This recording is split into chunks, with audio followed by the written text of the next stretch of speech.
வணக்கம். இப்படி ஒரு நாளை எதிர்பார்க்க முடியாது. இதுக்கு ஒத்தியே எதுவும் கிடையாது.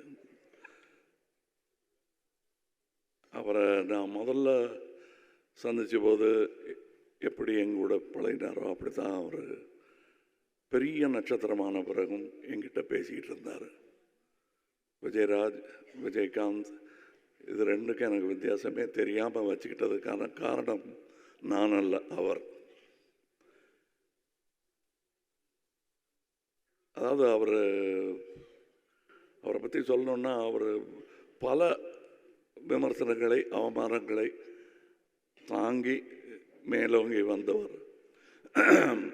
அதுக்காக எந்த காழ்ப்பையும் அவர் வச்சுக்காம தனக்கு ஏற்பட்ட அவமானங்கள் யாருக்கும் ஏற்படக்கூடாது என்பதில் முனைப்பாக இருந்தவர். அது பாராட்ட வேண்டிய ஒரு விஷயம். நாம் கடந்து வந்துட்டோம், அடுத்தவங்க அவங்க பார்த்துக்கிட்டோம் அப்படிங்கிறது இல்லாமல் அவங்களுக்காக போராடும் ஒரு குரல்.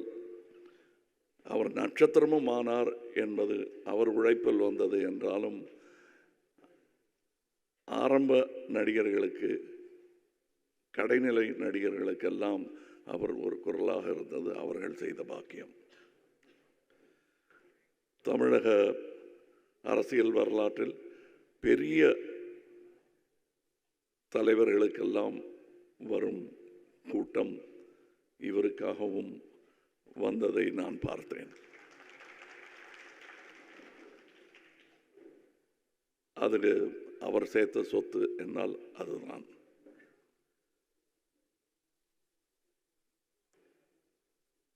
அவர் கொடுக்கறது பல பேருக்கு தெரியாது. ஐ திங்க் அவருடைய பிறந்த நாள் அன்றைக்கின்னு நினைக்கிறேன், 1998 இருக்கும். தினமணியில் ஒரு கட்டுரை வந்தது. அவர் இறந்த அன்னைக்கு ஒரு கட்டுரை போட்டிருந்தார் எம் பாண்டியராஜன். 1998 நடந்தது அவர் நினைவு கூர்ந்திருந்தார். சீட்டு கிடைத்தும் படிக்க வசதி இல்லாமல் இருந்த 3 என்ஜினியரிங் காலேஜ் மாணவர்களை பற்றிய செய்தி அது. அந்த செய்தியை படிச்சுட்டு பத்திரிகை ஆஃபீஸுக்கு ஃபோன் பண்ணி அவங்களுடைய விடுதி,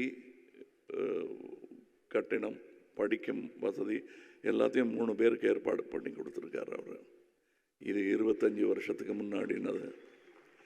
இன்னைக்கு அந்த மாணவர்கள் நடுத்தர வயதை எய்தி குழந்தை குட்டிகளுடன் நன்றாக இருப்பார்கள். அதை அவர்களும் மறக்க மாட்டார்கள். நினைவில் வைத்துக் கொண்டிருந்தவர்கள் யாரும் மறக்கவும் மாட்டார்கள்.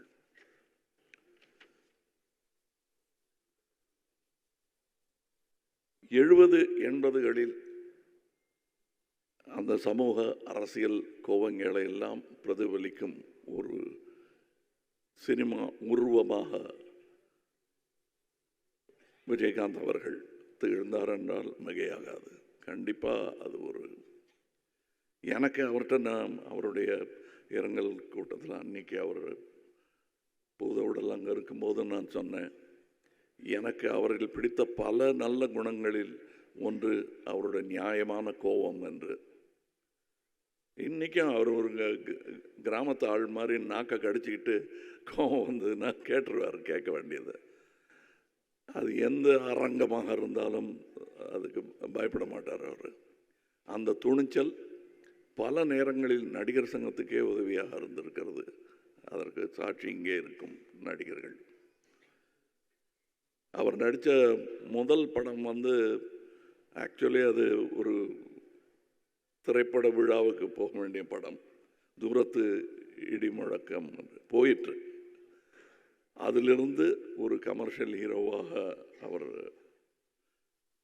பெயர் எடுத்தது. அது அவர் திறமை, அவருக்கு கிடைத்த வாய்ப்புகள். இப்போ ராதா ரவியர்கள் பேசும்போது சொன்னார்கள், கூட துணை நடிகர்களிடம் கூட இதை எப்படி செய்யலாம்னு கேட்குற அந்த எளிமை. நானே அவர் கூட ஒரே ஒரு கெஸ்ட் ரோல் தான் செஞ்சுருக்கேன். அங்கே அவர் எனக்கு காட்டிய அன்பும் மரியாதையும் இன்றும் ரீங்கரிக்கிறது.